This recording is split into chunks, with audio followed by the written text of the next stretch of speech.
Champion trophy যেন বাংলাদেশ দলের জন্য ডট বল টুর্নামেন্ট। আধুনিক ক্রিকেটে প্রতিনিয়ত অনেক পরিবর্তন ঘটেছে। ইংল্যান্ড তো টেস্ট ফরম্যাটেও টি-20-র মতো আক্রমণাত্মক ভাব নিয়ে যোগ করে তাদের বাজ বল গণনার পারফরমেন্স দিয়ে অন্য দলগুলো খুব একটা পিছিয়ে নেই।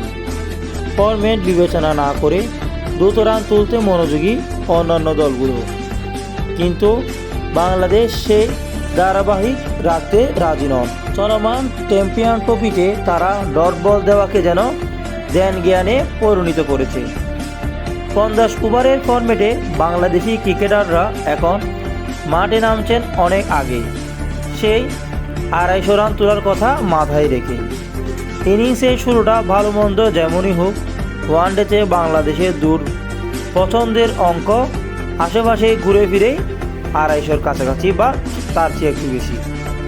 প্রতিপক্ষ দলের শক্তিমত্তা যেমনই হোক, এর বেশি রান তোলার জীবনটাই যেন অভিজ্ঞ মুশফিক, শান্ত কিংবা মেহেদী হাসান বিরাজের ব্যাটে নেই। সমস্যা আরও প্রকট হয়ে দাঁড়িয়েছে চলমান চ্যাম্পিয়ন ট্রফিতে। 2 ম্যাচ খেলে টাইগাররা 100 ওভারের মধ্যে 56.4 ওভারে ডট বল খেলেছেন। ব্যাফলিংডিতেও নিউজিল্যান্ডের বিপক্ষে গ্রুপ পর্বের দ্বিতীয় ম্যাচটি বাংলাদেশের জন্য ডু অর ডাই ম্যাচ। হারলে টুর্নামেন্ট থেকে বাদ পড়তে হবে, এই সমীকরণ নিয়ে মাঠে নামে নাজমুল হোসেন শান্তর দল। আগে ম্যাচে ভারতের বিপক্ষে দুবাইয়ের পিচে রান তোলা কঠিন ছিল, ফলে কিছুটা মানুষই মনে হচ্ছিল 228 রানের পুঁজিরাও। কিন্তু বাওয়াপিন্ডির পিচ পানরসর খ্যাত, সে পিচও বাংলাদেশ টেনে টুনে 237 রান করেছে। পুরো 50 ওভার খেলেও এই রান, অথচ পিচ স্পোর্টিং। তার মানে বড় বিপর্যয় দেখেছে বাংলাদেশ। এটি যে সত্যি টাইগারদার ইনিংস জুড়ে আসা যাওয়ার মিছিলই করেছেন, তবে এর মাঝে আরেকটি কাজ সফলভাবে করেছেন শান্ত মুশফিক হৃদয়রা। সেটি হচ্ছে ডট বল খেলার পছন্দনীয় কাজ।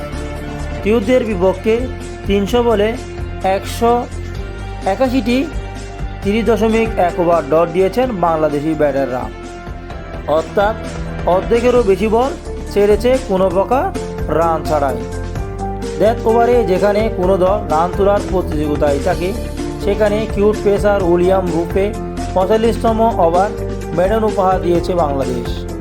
সেটি অবশ্যই টেল এন্ডারদের কাজ। এর আগে টপ অর্ডাররা ব্যাটাররা ছিলেন আরও এগিয়ে।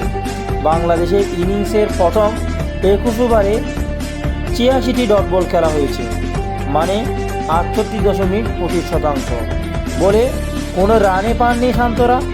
আর পুরো ম্যাচ হিসাব করলে বাংলাদেশ ডট বল খেলেছে 26.শতাংশ ওভার। এক্ষেত্রে বড় কীর্তি কিউট স্পিনার মাইকেল ব্যাসওয়েলের। তিনি 10 ওভার বল করে ডট দিয়েছেন 43টি বল, অর্থাৎ ব্যাসওয়েলের প্রায় 72% বলে বাংলাদেশ কোনো রানই করতে পারেননি। এমন কীর্তি ভারতের বিপক্ষে নিজেদের প্রথম ম্যাচেও করেছিল টাইগাররা। মোহাম্মদ শামি, অক্ষর প্যাটেলদের বিপক্ষে শান্তদের ডট বল দিয়েছে 159 বল বা 26.5 ওভার। আর 2 ম্যাচের মিলিয়ে বাংলাদেশের ডট বলের খেলার সংখ্যা 600-এর মধ্যে 340 বা 56.6% ওভার খেলে বাংলাদেশ চ্যাম্পিয়ন ট্রফি যেন ডট বল টুর্নামেন্ট মনে করেছে।